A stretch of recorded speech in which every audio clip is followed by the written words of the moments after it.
Assalamualaikum warahmatullahi wabarakatuh. Waalaikumsalam warahmatullahi wabarakatuh. Jadi pada pagi hari ini saya akan memaparkan sedikit tentang makalah saya yang berjudul Konsep Dasar Pendidikan dalam Islam menurut Al-Quran dan Hadis. Jadi pada kesempatan pagi hari ini saya akan membahas topik yang pertama, pendidikan Islam, dan yang kedua dasar-dasar pendidikan Islam. Langsung saja, Al-Quran adalah kitab pendidikan. Pendidikan menurut Al-Quran itu sendiri jelas berbeda dengan pendidikan dalam masyarakat Islam, baik secara teoritis maupun praktis, sehingga melahirkan istilah-istilah baru dan berbeda pula.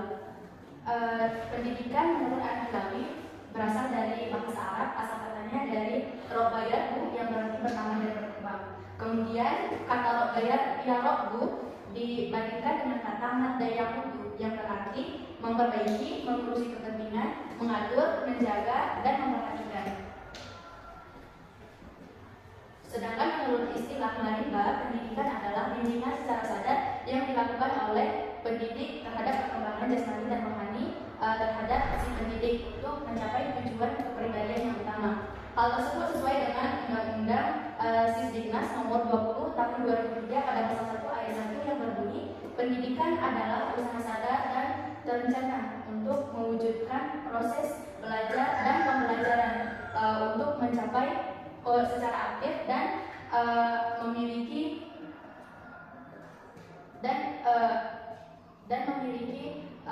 spiritual keagamaan, kepribadian, kecerdasan serta keterampilan yang dimilikinya dalam masyarakat, bangsa, dan negara. Adapun istilah pendidikan dalam Islam itu sendiri terbagi menjadi 4. Yang pertama itu ada tarbiyah. Tarbiyah adalah proses menyeluruh yang dilakukan oleh manusia seperti jiwa dan raganya, akal dan perasaannya, cara hidup dan berpikirnya. Kedua itu ada kata at-ta'lim. At-ta'lim adalah informasi untuk menyampaikan suatu misi atau maksud dan suatu maksud yang disampaikan secara berulang-ulang, kontinu, bertahap, mudah dipahami, bersahabat dan berkasih sayang sehingga para muta'allimin mudah memahami dan memilikinya. Dan yang ketiga ada kata at-tahzib.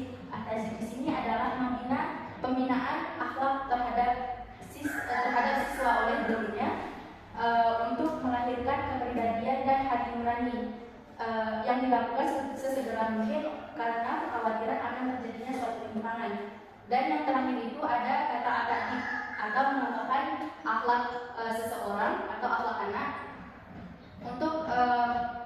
untuk memiliki hati nurani yang baik, beramal soleh serta mencari ridhonya Allah Subhanahu wa taala. Yang kedua itu ada dasar-dasar pendidikan Islam. Dasar adalah landasan berdirinya sesuatu. Fungsi dari landasan itu sendiri adalah cara untuk mencapai sesuatu dan landasan untuk berdirinya sesuatu. Yang pertama itu ada dasar pokok. Dasar pokok pendidikan Islam ada berupa Al-Quran dan Hadis. Kata Al-Quran berasal dari qira'a yang berarti bacaan atau sesuatu yang dibaca. Al-Quran secara terminologi adalah kalamullah yang diturunkan kepada Nabi Muhammad SAW yang melalui perantara malaikat Jibril yang ditulis dalam mushaf dan disampaikan kepada manusia secara mutawatir. Al-Quran yang diturunkan oleh Allah Subhanahu wa taala sebagai pedoman pertama dan utama bagi manusia dalam bentuk bahasa Arab. Kemudian adapun fungsi-fungsi dari Al-Quran yang pertama adalah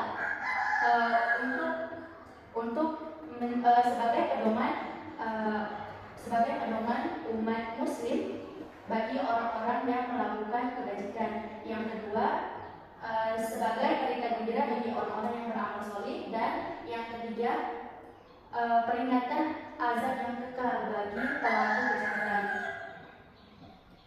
Yang kedua itu ada sunnah. Sunnah secara bahasa adalah perjalanan, pekerjaan atau cara. Sedangkan secara istilah sunnah ini sering dikaitkan dengan Nabi Muhammad SAW berupa perkataan, perbuatan, dan sikap. Sunnah juga sering disebut sebagai hadis. Sunnah atau hadis dapat dijadikan dasar pendidikan Islam karena sunnah atau hadis merupakan dasar hukum kedua setelah Al-Quran. Serta Allah telah memberitahukan dalam Quran Surah Al-Ahzab surah ke-33 ayat 21 yang artinya sesungguhnya telah ada diri Rasulullah itu suri teladan yang baik bagi kalian. Kemudian yang kedua ada dasar tambahan dalam pendidikan Islam. Yang pertama itu ada perbuatan dan sikap para sahabat, di mana para sejarawan mencatat sikap para sahabat yang dapat dijadikan dasar pendidikan Islam. Seperti Umar bin Khattab terkenal dengan sikapnya yang jujur, adil, cakap, dan berjiwa demokrasi yang dapat dijadikan panutan oleh masyarakat. Dan yang kedua ada istihad. Istihad adalah kemampuan untuk mengeluarkan suatu hukum syara yang dikeluarkan dari Al-Quran dan hadis. Istihad dapat dibagi menjadi 5. Yang pertama, qiyas atau perbandingan. Qiyas menurut bahasa yaitu mengukur sesuatu dengan yang lainnya, sedangkan menurut bahasa yaitu menetapkan suatu hukum yang belum ada ketentuannya dengan suatu hukum yang sudah ditentukan nasnya karena terdapat ilat di antara keduanya. Dan yang kedua ada ijma atau kesepakatan. Ijma secara bahasa adalah sepakat, sependapat. Ijma di sini terbagi menjadi 2, yaitu ijma qauli dan ijma sukuti. Ijma qauli adalah di mana ulama mustahid mengeluarkan pendapatnya secara lisan maupun tulisan. Sedangkan ijma sukuti di sini adalah di mana mereka hanya berdiam diri dan mendengarkan pendapat para mustahid lainnya. Diam di sini berarti mereka setuju dengan pendapat mustahid yang lainnya. Yang ketiga ada ihtisan atau kebaikan. Suatu persoalan yang dilandaskan kepada prinsip-prinsip atau dalil-dalil yang di dalamnya terdapat kebaikan, keadilan, kasih sayang, serta yang lainnya yang terdapat di dalam Al-Quran dan hadis. Dan yang keempat ada maslahah musalah atau kemaslahatan umat. Di sini suatu hukum harus dipertimbangkan kemaslahatannya di dalam masyarakat untuk menghindari hal-hal yang tidak diinginkan dalam proses pembelajaran. Yang terakhir ada uruf atau nilai-nilai dan ada istiadat masyarakat. Tidak semua adat istiadat dapat dijadikan dasar pendidikan Islam, namun hanya adat-adat yang sudah melakukan seleksi terlebih dahulu. Oke, sekian pemaparan dari makalah saya. Lebih dan kurang saya mohon maaf. Assalamualaikum warahmatullahi wabarakatuh.